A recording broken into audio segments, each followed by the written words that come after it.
جێبەجێ نەکردنی سیستەمی لامەرکەزیەت لە پارێزگاکانی کوردستان ئاستەنجی لە بەردەم بەرەو پێشبردننی ئاستی خزمەتگوزاری و پرۆژەکان و ڕایکردنی مامەڵەی هاوڵاتیان دروست کردووە. پەیمانگای کوردی بۆ هەڵبژاردن و ڕاپرسیش بە هاوبەشی لەگەڵ کۆلیژی یاسا و ڕامیاری زانکۆی سلەحەدین دیبێتێکیان لەسەر هۆکاری جێبەجێ نەکردنی سیستەمی لامەرکەزی لە کوردستان ڕێخست.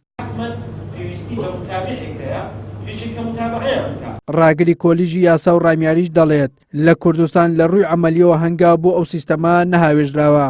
ئەم بابەتە لە ڕووی قانونیەوە لە مێژە لە عێراق و لە هەرێمی کوردستان تا حدێک تەنزیم کرابوو، بەڵام لە ڕووی پراکتیکیەوە جێبەجێ نەکرابوو کە دەڵێم هەرێمی کوردستان تەبعاً پێشی عێراق لەبەرەوەی لە عێراق بەم شێوەیە تەنزیم نەکرابوو لەبەر ئەوەی عێراق وڵاتێکی دیکتاتۆری یاخود وڵاتێکی مرکزی سرف بوو.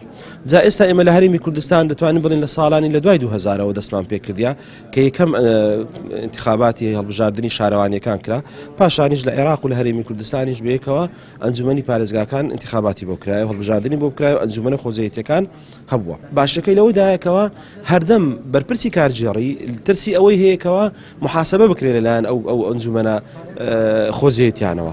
باشەکەی لەوەدایە کە ڕقابەیەشی بەردەوام هەیە، چونکە لەوانەیە پەرلەمانی گەورە نەتوانی بپڕژێتە سەر ئەم بابەتە خزمەتگوزاریانە. بە جێبەجێکردنی سیستەمی لامەرکەزیەت دەسەڵاتی ئەنجومەن و حکوومەتی خۆجەیی پارێزگاکانی هەرێمی کوردستان فراوانتر دەبێت و دەتوانن بەبێ گەڕانەوە بۆ ئەنجومەنی وەزیران و وەزارەتەکان مامەڵەی هاوڵاتیان ڕایی بکەن و بڕیار لەسەر پرۆژە خزمەتگوزاریەکانی شارەکەیان بدەن.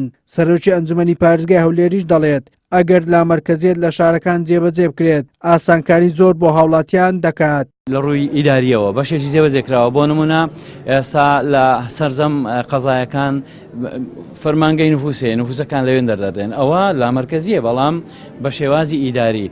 بەڵام ئێمە ئەوەی بەدوایدا دەگەڕێن. بۆ نمونە پێویست ناکە هاوڵاتیەک بۆ پرۆژەیەک لە سۆرانیان لە چۆمان بێتەوە ئیلا لە دەستی پارێزگار بێ، بەڵکو لە دەستی قایمقامی وێن دەربێ بتوانێت ئەو ڕای بکە، واتە پرۆژەکانی وان داراییەکان یەکسەر بستە سەر میزانیەی بانکیوان و ئەوان ئیشەکانی خۆیان جێبەجێ بکەن. ئەمانە بە حقیقات هەنگاومان هاوێشتە بۆ جێبەجێکردنی، بەڵام هەنگاوی تریش مایە. یعنی ئەوە مانایوە نییە تاوەکو ئێستا هیچ لامەرکەزی نەبووە لە هەرێمی کوردستان. لامەرکەزی هەبووە بەڵام بە شێوازێکی کەم.